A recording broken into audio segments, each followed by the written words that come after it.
night like? I know you've done it many times. But Yeah. touching. Yeah, I still would say always go back to this. It's always been bigger than us here, and it's not just about football. It's about how do you use your platform to make a difference on the lives of others. And, I think that's what tonight's really all about. And, we get way more out of it than I think sometimes we give. So it's just a really special night for our team.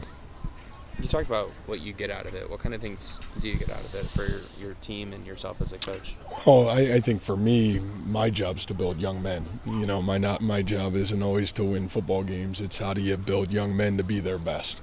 And I think part of this journey is always finding those avenues where how do you use the platform that you get to play a game that is really special, and we get to do things that are really special. But it's a game. And the reality of it is life's about making the difference in the lives of other people, and how do you continue to find ways to do that. So to me, that's always been my vision, and I think these are nights and these are opportunities that continue to put an exclamation point on that. I'm going to repeat a question I asked you a few years ago, but I know this came with you at Toledo from pre-existing. It came from somewhere else too. Could you go over the history of it again a little bit? Yeah. I was at a high school clinic, and there was a great gentleman that was a high school football coach and up in the kind of outskirts of Detroit, Michigan, and he's talking about this program, and I was just so enamored by that, and I thought, geez, maybe if we did this at a collegiate setting, this could have a profound impact and make a difference. And when we did it at the University of Toledo, it just took off, and it was such a powerful event, and I've always felt like coupling it with it a week before the start of the season means a lot. I think there's so much that goes into college football today, and to bring back some levity of, hey, this is a game, and what we get to do is make a difference. I was just so impressed by that always from that opportunity on, and so it's been with us ever since, and I'm really grateful that it has been, and really grateful to help continue to carry on the tradition that some great high school football coach really put a lot of time and effort into. Forgive me if this is a question you've been asked before, but why is it called Victory Day? Yeah, and that was really his term. Okay. And I think what you saw tonight, it's a victory for everybody, right? I mean, it's a victory for these young people that get the opportunity to go through it. It's a victory for their families to be able to experience something that, they may never get a chance to experience. And I think it's a great victory for our kids, and, to be able to have our spirit squad, to have the band here. I mean, they don't have to do this on a Friday night. They got a lot of work to do before the start of the season. They're just getting back to school, and you're just really grateful. I think for me, it shows a little bit too of the victory of how special it is to play here, and the commitment from our amazing band and our amazing cheer squad that, man, they would want to come out on a Friday night before the start of school and be a part of this with us and make that equal difference. We're really grateful for that. What does this bring out in your players being the last Friday before game week?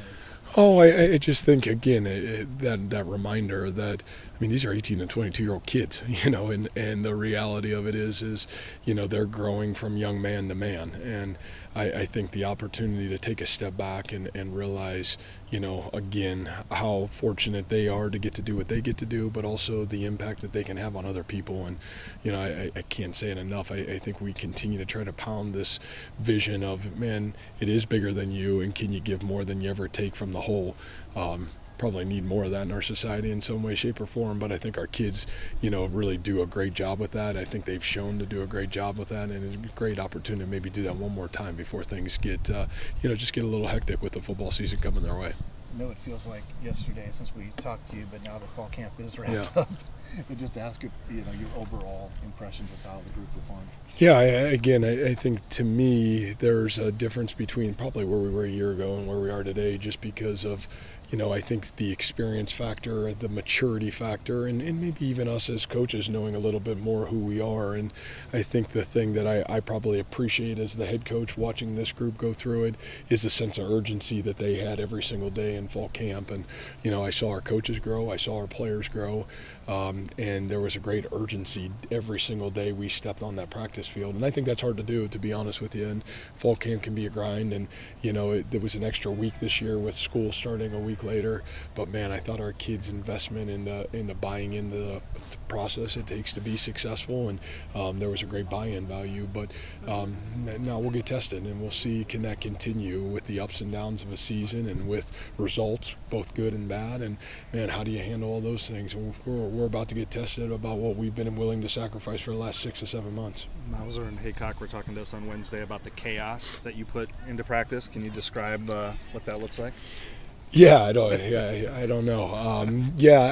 To me, it's like, how do you challenge your team? I think you can get stale, right? And you can get stale in practice, and you got to challenge your coaches, you got to challenge your team, and I think there's a point in fall camp where you're kind of installing, and then there's a point where you got to be creative, and part of that creativity is football is chaos, and I think situational parts of practice, how do you continue to change the rhythm of practice, how do you challenge your kids, how do you create losses in the day and try to see how kids and coaches respond to that, and because all those things are real, and I think you guys know this, I've said this, you think but until this ball gets kicked off and the lights come on and there's 70,000 people sitting in the stands, you don't know.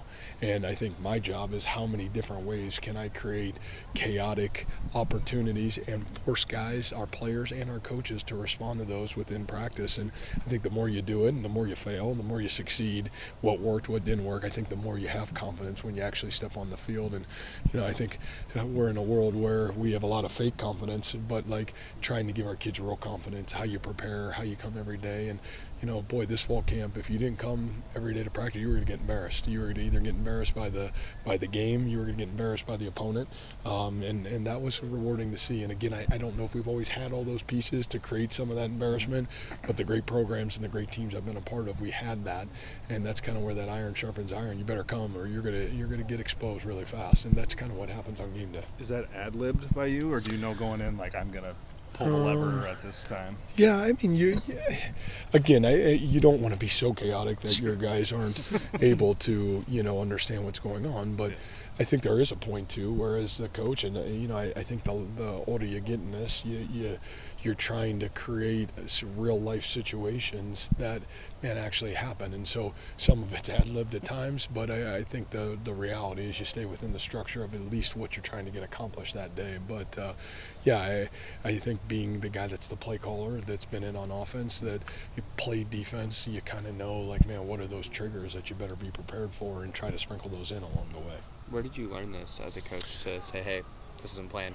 Yeah, I mean, I was really fortunate to be a part of, you're talking the winningest high school football coach in the history of Ohio high school football, and the winningest college football coach ever in the history of college football. And boy, it was chaos as a player, and it was chaos as the offensive coordinator and the coach, and you better bring it every day. And I think those values taught me a lot of, like, hey, like, I understand now why you did those things, because it forced me to be my best, and it forced me to prepare my kids to be the best. And so I appreciated that. I appreciated it now. I don't know if I appreciated it then, but I think I appreciate it now because I really understood.